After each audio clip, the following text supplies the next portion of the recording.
Hey everyone, this is Daniel from Phone Arena, and we are holding a prototype version of the Samsung Galaxy Ace 2 to preview. The reason you should be interested in this phone is that it could turn out to be one of the best value for money Android offers this season when it hits the shelves. While the original Ace was a very decent phone for its bucks last year, the Ace 2 is quite on the way to do the same. It has a decent sized screen with good resolution, dual-core processor and a 5-megapixel camera with LED flash on the back, plus a front-facing cam. Indeed, you can't ask for much more from what will likely be a lower mid-range Android device. Nothing out of the ordinary can be said about the design of this prototype unit we have here. It's made with the usual for Samsung black plastic with a slightly patterned back, tapered back and rounded corners. The phone lies very well in the hand and it's not overly thick or heavy. The power lock button here on the right is comfortably placed directly under your thumb, so it facilitates one-handed operation. This button, along with the volume rocker here on the left and the physical home button underneath the display, are very easy to feel and have good tactile feedback. The 3.8-inch PLS LCD display on the Samsung Ace 2 is of above average quality for the phone's category. The colors are vibrant, it is bright enough for use in sunlight and sports very good viewing angles too, both horizontal and vertical.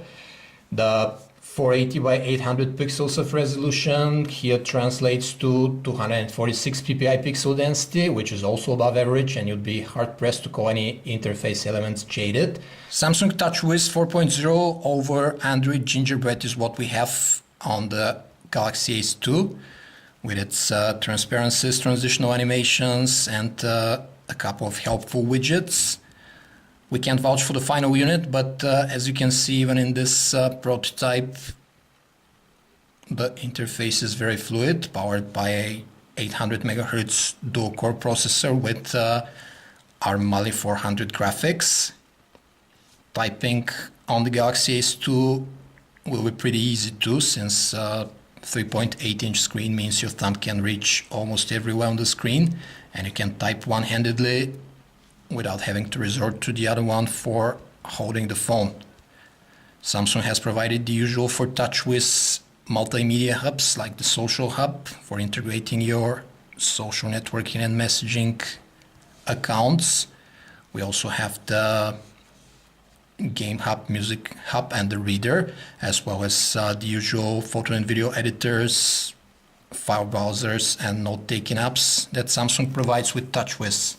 The stock browser on the phone behaves pretty well, as you can see, even though we have a unit with a non-final software.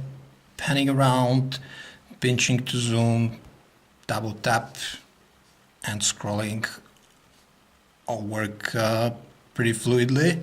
Thanks to the dual-core processor, rendering is fast as well, and there are no problems with Adobe Flash rendering.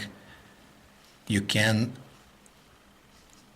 see the page's full view, just scroll up and the address bar hides away from your sight, and you can also adjust the screen brightness directly from the browser interface, something specific for Samsung handsets. We are met with the familiar TouchWiz music player in the Galaxy Ace 2, with its number of equalizer presets and sound effects, as well as the Moog surround sound in headset mode. Overall, you can categorize your tunes any way you like. As you can hear, the loudspeaker is pretty strong. Playlists, albums, artists, and so on. Pretty functional music player we have from the Galaxy Ace 2. The handset plays every video file you throw at it, including DivX, XVD, and MKV files right out of the box, up to 720p definition. This is an HD DivX video. As you can see, the phone plays it without any issues.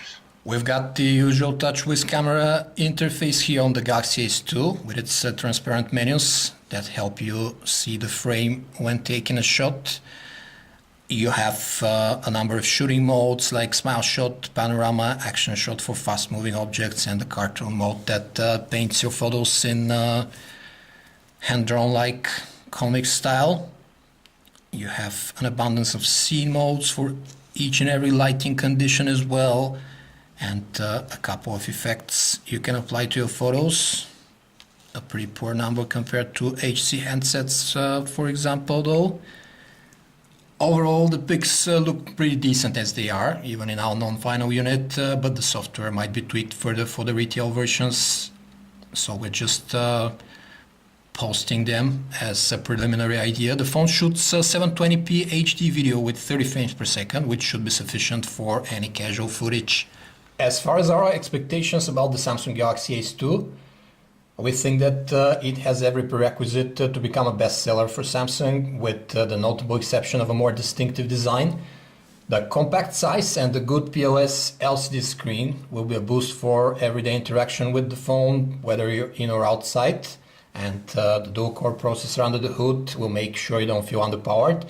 Adding to these, a decent 5-megapixel camera with 720p video capture abilities, and about the only things left to wish for in this category at least are Android ice cream sandwich and a tad less bland design. If the Galaxy Ace 2 comes with a low enough price tag though, even those two considerations might be thrown out of the window. This was a video preview of a non-final unit of the Samsung Galaxy Ace 2 from Phone Arena. For more information about this and other handsets, you can visit us at phonearena.com. Thanks for watching.